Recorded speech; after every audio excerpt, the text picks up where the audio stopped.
নমস্কার বন্ধুরা, welcome to এসটিউনিক sports. তো বন্ধুরা, এই ভিডিওতে আমরা কথা বলবো একটু ইস্ট বেঙ্গলকে নিয়ে, কারণ আইএসএল এর এখনো বেশ কয়েকটা ম্যাচ ইস্ট বেঙ্গলের খেলা বাকি রয়েছে। রীতিমতন দুজন প্লেয়ারকে তো ইস্ট বেঙ্গল সেখানে রেজিস্টার করিয়ে নিয়েছে। তাদের পরিবর্তে ইস্ট বেঙ্গল কাকে নেবে, মুবাশিরের পরিবর্তে ইস্ট বেঙ্গল কাকে নেবে, তো সেই ব্যাপারগুলোকে নিয়ে কিন্তু একটু ছোট করে আলোচনা করার রয়েছে। এছাড়া তোমাদের মনে সবারই প্রশ্ন যে বোরজা হেরিরাকে কেন ছেড়ে দেওয়া হলো, তাকে ছাড়াটা কি সঠিক সিদ্ধান্ত? তো সেই বোরজা হেরিরাকে কেন ছেড়ে দেওয়া হয়েছে সেই ব্যাপার নিয়ে কিন্তু এবার কার্লেস মুখ খুললো, সেই নিয়ে আমরা কথা বলবো। আকাশ সাংওয়ানকে নিয়ে কিন্তু একটা বড় আপডেট বেরিয়ে আসছে। এছাড়াও কিন্তু কিছু ফুটবল আপডেট নিয়ে এই ভিডিওতে আমরা আলোচনা করে নেব। তাই ভিডিওটা শুরু থেকে শেষ পর্যন্ত দেখার অনুরোধ করলাম। আর ভিডিও ভালো লাগলে ভিডিওতে লাইক দিয়ে 500 লাইকের টার্গেট আমাদের পূর্ণ করে দিও। আর যারা চ্যানেলে প্রথমবার এসেছো চ্যানেলটাকে সাবস্ক্রাইব করে পাশের বেল আইকনটাকে অন করে রেখো। আর যারা ফেসবুক পেজ থেকে ভিডিওটা দেখছো পেজটাকে ফলো করে নিও, তাহলে তোমাদের প্রিয় দলের খেলার সমস্ত আপডেট তোমরা এখানে পেয়ে যাবে। তো চলো আর দেরি না করে ভিডিও শুরু করা যাক। প্রথমেই যদি একটু ডার্বি ম্যাচ নিয়ে কথা বলি, তো আজকে তো ডার্বি ম্যাচ রয়েছে। তো ডার্বি ম্যাচ কিন্তু ডার্বি ম্যাচের মতোই হবে। মাঠের লড়াই মাঠের মধ্যেই থাক, মাঠের বাইরে কিন্তু কিছু জিনিস বেশ কয়েকটা ডার্বিতে দেখেছিলাম খুব একটা ভালো লাগেনি। সেখানে মোহনবাগানের প্লেয়ারদের বাস দাঁড় করিয়ে খিস্তি দেওয়া বা কোনো ইস্টবেঙ্গলের সমর্থকের জার্সি ছিঁড়ে দেওয়া, এইরকম অনেক কিন্তু বিক্ষিপ্ত ঘটনা দেখেছিলাম। কিন্তু কলিঙ্গ সুপার কাপে একটা দুর্দান্ত দৃশ্য দেখেছিলাম। সেখানে একজন ইস্টবেঙ্গলের সমর্থককে সাহায্য করছে মোহনবাগানের সমর্থক মাঠে যাওয়ার একটা খুব ভালো সেখানে পদ্ধতি আমরা দেখেছিলাম। সবাই মিলে আনন্দ করে সেখানে খেলা দেখেছিল ডার্বি ম্যাচে, খুব ভালো লেগেছিল। কিন্তু তারপরও সেই কলিঙ্গতেও কিন্তু বেশ কিছু খারাপ জিনিসও হয়েছিল। তো কিছু সংখ্যক সমর্থক কিন্তু এগুলো করে, বাদবাকি সকল সমর্থকীরা খুবই ভালো দুটো দলেরই।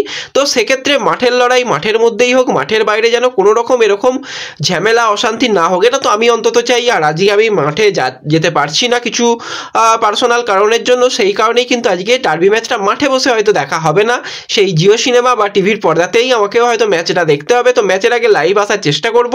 তোমরা কিন্তু অবশ্যই সেই লাইভ প্রোগ্রামে আসতে পারো এবং সকলে মিলে কিন্তু খুব ভালো এনজয় করা যাবে। তো এরপর যদি আমরা কথা বলি একটু আকাশ সাংওয়ানকে নিয়ে, তো কিছুক্ষণ আগেই কিন্তু আকাশ সাংওয়ানকে নিয়ে একটা দুর্দান্ত আপডেট বেরিয়ে এসছে। 31শে মে 2024 সাল পর্যন্ত এই লেফট ব্যাকের প্লেয়ারের সঙ্গে কন্ট্রাক্ট রয়েছে চেন্নাইন এফসির। কিন্তু এই প্লেয়ারটাকে প্রি কন্ট্রাক্ট সাইন এবং মাল্টি ইয়ার ডিলের জন্য কিন্তু সিগনেচার কমপ্লিট করে ফেলেছে এফসি গোয়া। তো প্রি কন্ট্রাক্টও কিন্তু উইন্টার ট্রান্সফার উইন্ডোতে বেশ কিছু হয়েছে। এই জিনিসটা কিন্তু খুব ভালো লাগছে। হয়তো প্লেয়ারদের যখন দরকার তখন না পেলেও কিন্তু ভবিষ্যতের কথা ভেবে প্লেয়ারকে সিগনেচার করছে। তো মানালোর কাছে কিন্তু পরের মরশুমে আকাশ সাংওয়ান চেন্নাইন এফসি ছেড়ে এফসি গোয়াতে যোগ দিতে চলেছে। এবং যদি আমরা একটুখানি এফসি গোয়া দলের দিকে তাকাই, সেক্ষেত্রে কিন্তু তাদের লেফট ব্যাক পজিশনের জন্য রীতিমতন প্লেয়ার রয়েছে। নারায়ণ দাস সেও কিন্তু লেফট ব্যাকে খেলতে পারে।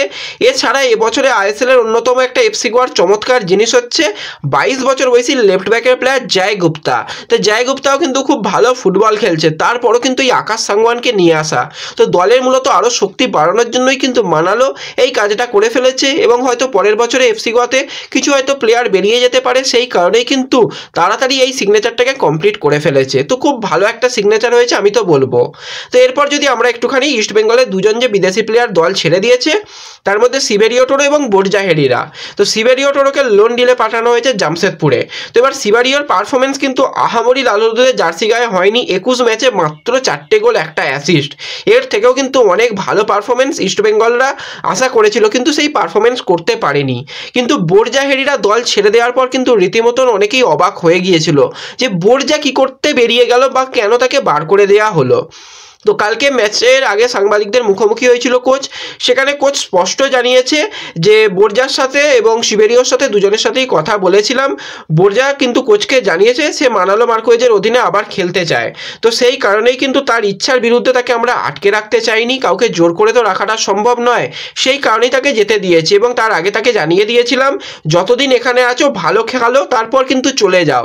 এবং এই জিনিসটাও মানতে হবে, বোরজা কিন্তু দলকে চ্যাম্পিয়ন করার পিছনে তার অবদান অনেক। যেভাবে ফুটবলটা খেলেছে সুপার কাপে, যতক্ষণ মাঠে ছিল ততক্ষণ নিজের সেরাটা দিয়েছে, একদম নিগড়ে ফুটবলটা খেলেছে এবং দিনের শেষে দলকে চ্যাম্পিয়ন করেছে। দল ছেড়ে মানালোর কাছে চলে গেছে এবং মানালো কিন্তু তাকে এই ইন্ডিয়াতে নিয়ে এসেছে।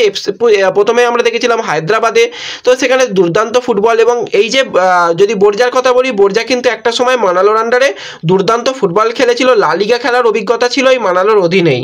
তো সেক্ষেত্রে তার পুরাতন কোচ যা সবাই বলতে গেলে একটা কার্লেসের সিস্টেম থাকে, কার্লেসের সিস্টেমে কার্লেস বেশ কিছু প্লেয়ারকে, খাবড়ার মতন প্লেয়ার, নিশু কুমারের মতন প্লেয়ারকে দলে নিয়ে এসেছে।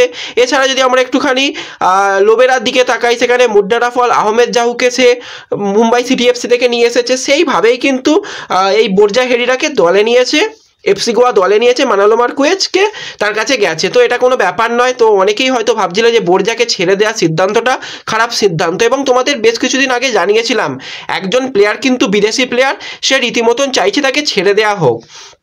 তো সেক্ষেত্রে আমি তোমাদের যেরকমটা বলেছিলাম, সিবেরিও টোরো কিন্তু তার একটা পুরাতন ক্লাবে তার ফিরে যাওয়ার সম্ভাবনা তৈরি হয়েছিল, তাদের ক্লাবও কিন্তু তাকে নেবার ব্যাপারে ইন্টারেস্ট শো করছিল, এবং সিবেরিও টোরো নিজেও কিন্তু তার সোশ্যাল মিডিয়াতে সেই পুরাতন ক্লাবে খেলে আসা একটা স্মৃতি শেয়ার করছিল। কিন্তু জিনিসটা উল্টোটা হয়তো ছিল, আজকের দিনে সেটা স্পষ্ট হয়ে গেছে, এবং বোরজা হেরিরা চলে গেছে, এবং পরবর্তী সময় বোরজা হেরিরার সাথে 31শে মে 2024 সাল পর্যন্ত কন্ট্রাক্ট ছিল।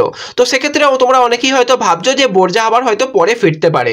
এবার দেখো 31শে মে পর্যন্ত তার কন্ট্রাক্ট ছিল, লোনে পাঠানো হয়েছে। তো এই মুহূর্তে দেখতে গেলে তার কন্ট্রাক্ট শেষ হয়ে গেলে সে নয় এফসি গোয়ারও প্লেয়ার নয়, সে কিন্তু ইস্টবেঙ্গলেরও প্লেয়ার নয়, তার সঙ্গে কিন্তু কন্ট্রাক্ট এক্সটেনশনের কোনো ব্যাপার ছিল না, যে আরও 1 ইয়ার কন্ট্রাক্ট এক্সটেনশনের একটা ব্যাপার রয়েছে, সেটা কিন্তু ছিল না। তো সেক্ষেত্রে পরবর্তী সময় ফ্রি প্লেয়ার হয়ে যাবে। এবার যদি ইস্টবেঙ্গল বা বোরজা যদি ভাবে যে সে আবারও ইস্টবেঙ্গলে ফিরবে, তো সেক্ষেত্রে কোচ যদি মনে করে সেক্ষেত্রে ফেরাতে পারে, তা না হলে কিন্তু অন্য কোনো বিদেশি প্লেয়ারকেও কোচ নিতে পারে, সেটা সম্পূর্ণ কোচের ওপর সিদ্ধান্ত। এবং সিবেরিও টোরোর ব্যাপারটাও তাই, সিবেরিওরও কিন্তু এই কন্ট্রাক্ট 31শে মে পর্যন্তই রয়েছে। তো পরবর্তী সময় ফ্রি প্লেয়ার হয়ে গেলে যদি মনে করে ইস্টবেঙ্গলের কোচ কার্লেস যে তাকে ফিরিয়ে আনা দরকার বা প্রয়োজন, সেক্ষেত্রে তাকে ফেরাতে পারে।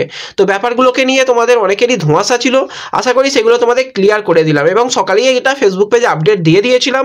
তো তাই বলি তোমাদের একটু ফেসবুক পেজে জয়েন হয়ে যাও, সেখানে সমস্ত লেটেস্ট আপডেট সবার আগে শেয়ার করে দিই। সবসময় তো ভিডিওতে আসা সম্ভব হয় না, সেই কারণে একটু ফেসবুক পেজে দয়া করে জয়েন হয়ে যেতে পারো, এই ভিডিও ডেসক্রিপশন বক্সে লিঙ্ক থাকবে। তো এরপর যদি আমরা একটুখানি ইস্টবেঙ্গলকে নিয়ে কথা বলি, তো ইস্টবেঙ্গল কিন্তু আইএসএল এর পরের লেগের জন্য কিন্তু দুজন প্লেয়ারকে আনরেজিস্টার করিয়েছে। সেখানে তোমরা দেখে নিয়েছো অতুল অনিকৃষ্ণন, তাকে কিন্তু আনরেজিস্টার করিয়েছে। এছাড়া কিন্তু আরও একজন প্লেয়ারকে আনরেজিস্টার করিয়েছে, এবং তোমাদের যেরকমটা বলেছিলাম বেশ কিছু প্লেয়ারকেও কিন্তু সেখানে রেজিস্ট্রেশন করাতে পারে কোচ। তো সেইভাবেই সায়ন ব্যানার্জিকে রেজিস্ট্রেশন করিয়ে নেওয়া হয়েছে। তো আজকে যেই জিনিসটা দেখা যাচ্ছে, 22 বছর বয়সী বাঙালি মিডফিল্ডার তন্ময় দাস, তারও কিন্তু কপাল এবার খুললো, তাকে কিন্তু সিনিয়র টিমের রীতিমতন রেজিস্টার করিয়ে নেওয়া হয়েছে আইএসএল এর জন্য। এবার হয়তো এখনো পর্যন্ত আইএসএল স্কোয়াডের দিকে তাকালে, অফিসিয়াল স্কোয়াডের দিকে তাকালে তোমরা দেখতে পাবে না, কিন্তু আমরা রীতিমতন সেটা দেখে নিয়েছি। তো অসুবিধা নেই, সেই নামটাও হয়তো আমি ভিডিও দিতে দিতে এসেও যেতে পারে বা পরেও আসতে পারে। তো তন্ময় দাসকে কিন্তু আইএসএল স্কোয়াডে রেজিস্টার করানো হয়েছে। তো দেখা যাক পরবর্তী সময় আমরা চাই দীপ সাহা, মহিতোসের মতন প্লেয়ারকেও নিয়ে আসা হোক। তো সেটা তো সময়ই বলবে যে আর কোন কোন প্লেয়ারদের রেজিস্টার করাবে কোচ। তো এই ভিডিওতে এই কয়েকটাই ছোট্ট আপডেট তোমাদের সঙ্গে শেয়ার করার ছিল। ভিডিও ভালো লাগলে ভিডিওতে লাইক করে দিও, চ্যানেলে প্রথমবার এলে চ্যানেলটাকে সাবস্ক্রাইব করে নিও, ফেসবুক পেজ থেকে যারা ভিডিও দেখছো পেজটাকে ফলো করে নিও, এবং ভিডিও সকলের সঙ্গে একটু শেয়ার করে দিও।